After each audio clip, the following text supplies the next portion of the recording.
एक छोटे से गांव में रामू नाम का एक लड़का रहता था। उसका जीवन बहुत साधारण था। उसके माता पिता गरीब थे और दिन भर मेहनत मजदूरी करके अपना पेट भरते थे। घर छोटा था, छप्पर से पानी टपकता था और खाने के लिए अक्सर रूखी सूखी रोटियां ही मिलती थीं। लेकिन गरीबी के बावजूद रामू का दिल बहुत बड़ा था। रामू की नेकदिली और स्वभाव। रामू स्वभाव से बहुत दयालु और मददगार था। वह हमेशा दूसरों की भलाई के बारे में सोचता था। गांव में कोई भी जरूरतमंद हो, रामू बिना कहे उसकी मदद करने पहुंच जाता। अगर किसी बूढ़े आदमी को लकड़ी काटने में दिक्कत होती तो रामू बिना सोचे समझे उसकी सहायता करता। अगर किसी गरीब बच्चे के पास पहनने के लिए कपड़े नहीं होते तो वह अपने पुराने कपड़े उन्हें दे देता। एक अजनबी से मुलाकात। रामू का दिन हमेशा की तरह बीत रहा था। सुबह वह खेतों में काम करता, दोपहर में गांव के बच्चों को पढ़ाता और शाम को अपनी मां की मदद करता। लेकिन उस दिन कुछ अलग होने वाला था, जिसे न तो रामू जानता था और न ही गांव के लोग। गांव में अजनबी की आहट। एक ठंडी शाम, जब सूरज डूबने को था, गांव के कच्चे रास्ते पर एक अजनबी आया। वह बूढ़ा, कमजोर और थका हुआ लग रहा था। उसके कपड़े मैले थे और पैरों में धूल जमी थी। उसकी चाल लड़खड़ा रही थी, मानो कई दिनों से ठीक से खाया पिया न हो। गांव के कुछ लोगों ने उसे देखा, लेकिन किसी ने भी उसकी ओर ज्यादा ध्यान नहीं दिया। कुछ ने सोचा कि वह कोई भिखारी होगा, कुछ ने उसे अजनबी समझकर नजरअंदाज कर दिया। कुछ लोगों ने मन ही मन सोचा कि कहीं यह कोई ठग तो नहीं जो गांव में आकर मदद के बहाने कुछ चुरा ले जाए। रामू की दयालुता।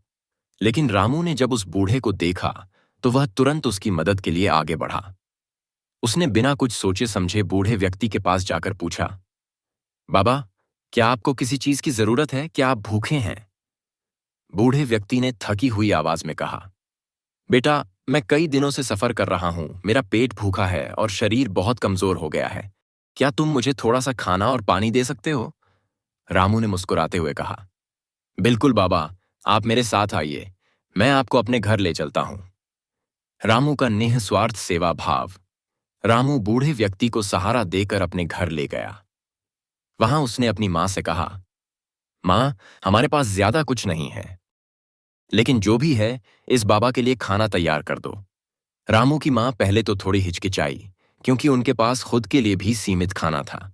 लेकिन बेटे की बात सुनकर उन्होंने प्रेम से खाना परोसा। रामू ने बूढ़े व्यक्ति को पानी पिलाया और उसकी थकान दूर करने के लिए एक साफ चादर बिछाकर बैठने को कहा। बूढ़े व्यक्ति ने जब खाना खाया तो उसकी आंखों में आंसू आ गए। उसने रामू से कहा, बेटा, आजकल दुनिया में लोग अजनबियों से डरते हैं, लेकिन तुमने मुझ पर बिना किसी शंका के भरोसा किया और मेरी मदद की। तुम बहुत अच्छे इंसान हो। रामू ने जब उस बूढ़े व्यक्ति को खाना खिलाया और उसकी सेवा की तो वह बहुत खुश हुआ। उसकी आंखों में कृतज्ञता के आंसू आ गए। उसने रामू से कहा, बेटा, तुमने बिना किसी स्वार्थ के मेरी मदद की, जबकि बाकी लोग मुझसे दूर भाग रहे थे। तुम्हारा दिल बहुत बड़ा है, लेकिन क्या तुम जानना नहीं चाहोगे कि मैं कौन हूं? रामू ने विनम्रता से सिर झुका दिया और कहा, बाबा, मेरे लिए यह जानना जरूरी नहीं कि आप कौन हैं। मेरे लिए इतना ही काफी है कि आप एक जरूरतमंद थे और मैंने अपनी क्षमता के अनुसार आपकी मदद की। बूढ़े व्यक्ति ने मुस्कुराया और कहा, लेकिन बेटा, मैं कोई साधारण व्यक्ति नहीं हूं। मैं इस राज्य का राजा हूं, महाराज विक्रम सिंह। गांव वाले हुए हैरान। यह सुनते ही रामू चौंक गया। उसने कभी सोचा भी नहीं था कि जिसे वह एक गरीब, भूखा बूढ़ा समझ रहा था, वह असल में उसका राजा था। जैसे ही यह बात गांव में फैली, लोग दौड़ते हुए रामू के घर आ गए। गांव के कई लोग, जिन्होंने उस अजनबी की मदद नहीं की थी, अब शर्मिंदा महसूस कर रहे थे। वे सोच रहे थे, हमने बिना सोचे समझे इस व्यक्ति को ठुकरा दिया, लेकिन रामू की दयालुता ने इसे पहचानने में कोई गलती नहीं। राजा की घोषणा, तुम ही मेरे उत्तराधिकारी हो। राजा विक्रम सिंह ने पूरे गांव के सामने खड़े होकर कहा, मेरी कोई संतान नहीं है। मैं कई वर्षों से इस राज्य के लिए एक योग्य उत्तराधिकारी की तलाश कर रहा था, लेकिन मुझे कहीं भी ऐसा व्यक्ति नहीं मिला जो सच्चे दिल से लोगों की भलाई के बारे में सोचे, जो निस्वार्थ भाव से सेवा करे। और जिसे धन, पद या शक्ति का कोई लालच न हो। गांव के लोग हैरान होकर राजा की बातें सुन रहे थे। उन्होंने कभी नहीं सोचा था कि उनका राजा स्वयं अपने उत्तराधिकारी की खोज में गांव-गांव घूम रहा होगा। राजा ने किया बड़ा खुलासा। राजा ने आगे कहा, मैंने सोचा कि यदि मेरा उत्तराधिकारी कोई लालची या स्वार्थी व्यक्ति हुआ तो मेरा राज्य बर्बाद हो जाएगा। इसलिए मैं भेष बदलकर अपने राज्य के अलग-अलग गांवों में गया, लेकिन हर जगह मुझे स्वार्थ, लालच और दिखावा ही देखने को मिला। फिर राजा ने रामू की ओर देखा और कहा, लेकिन आज इस छोटे से गांव में मुझे वह व्यक्ति मिल गया जिसे मैं वर्षों से ढूंढ रहा था। रामू, तुम्हारी अच्छाई, तुम्हारा निष्कपट प्रेम और तुम्हारी सेवा भावना देखकर मुझे यकीन हो गया कि तुम ही इस राज्य के सबसे योग्य उत्तराधिकारी हो। यह सुनकर गांव में सन्नाटा छा गया। किसी को यकीन नहीं हो रहा था कि उनका गरीब रामू अब राजा बनने वाला था।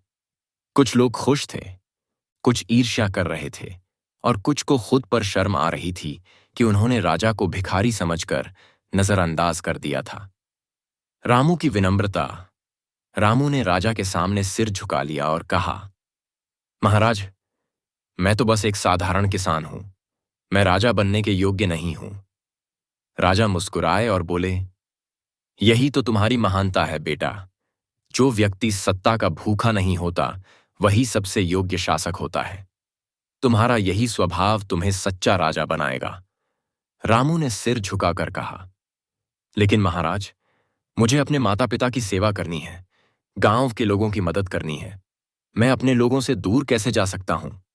राजा ने गर्व से कहा, बेटा, तुम्हें अपने माता पिता की सेवा करने से कोई नहीं रोकेगा, बल्कि अब तुम्हारे पास पूरी ताकत होगी कि तुम अपने गांव और अपने राज्य की भलाई के लिए और भी अधिक कर सको। तुम इस राज्य के राजा बनकर भी उसी सादगी और प्रेम से लोगों की सेवा कर सकते हो जैसे अब तक करते आए हो। गांव में उत्सव का माहौल।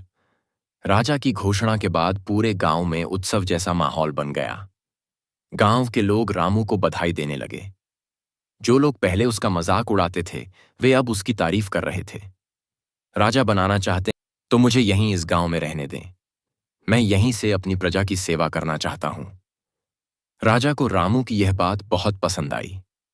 उन्होंने घोषणा की, ठीक है, रामू न केवल इस गांव का राजा होगा बल्कि पूरे राज्य का भी। लेकिन वह अपने गांव में ही रहेगा और यहीं से शासन करेगा ताकि वह हमेशा अपनी जड़ों से जुड़ा रहे। रामू बना एक न्यायप्रिय राजा। कुछ दिनों बाद महल में एक भव्य समारोह हुआ जिसमें रामू को राज तिलक कर राजा घोषित किया गया। लेकिन राजा बनने के बाद भी रामू में कोई बदलाव नहीं आया। वह अब भी सादे कपड़े पहनता, जरूरतमंदों की मदद करता और गांव वालों से घुल मिलकर रहता। उसने पूरे राज्य में सुधार किए, गरीबों के लिए भोजन और आश्रय की व्यवस्था की, किसानों को ज्यादा सुविधाएं दीं और न्याय के लिए नए कानून बनाए। लोग रामू को जनता का राजा कहने लगे क्योंकि वह महलों में बैठकर हुक्म नहीं चलाता था बल्कि अपनी प्रजा के बीच रहकर उनकी तकलीफें दूर करता था। रामू की यह प्रेरणादायक कहानी हमें कई महत्वपूर्ण जीवन मूल्य सिखाती है।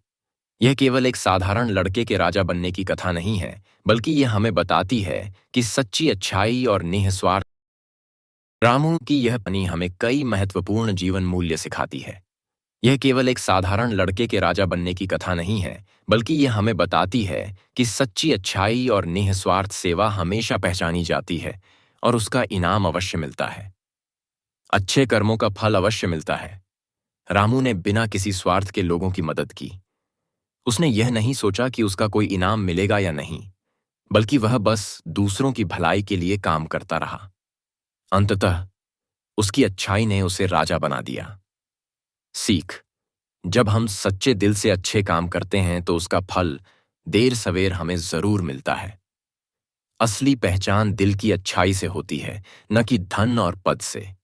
गांव में कई अमीर लोग थे, कई प्रभावशाली लोग भी थे, लेकिन राजा ने रामू को चुना क्योंकि वह निस्वार्थ था।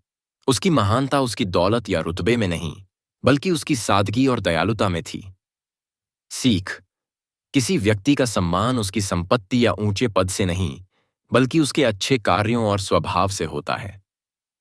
निस्वार्थ सेवा सबसे बड़ा धर्म है। रामू ने बिना किसी स्वार्थ के राजा की सेवा की।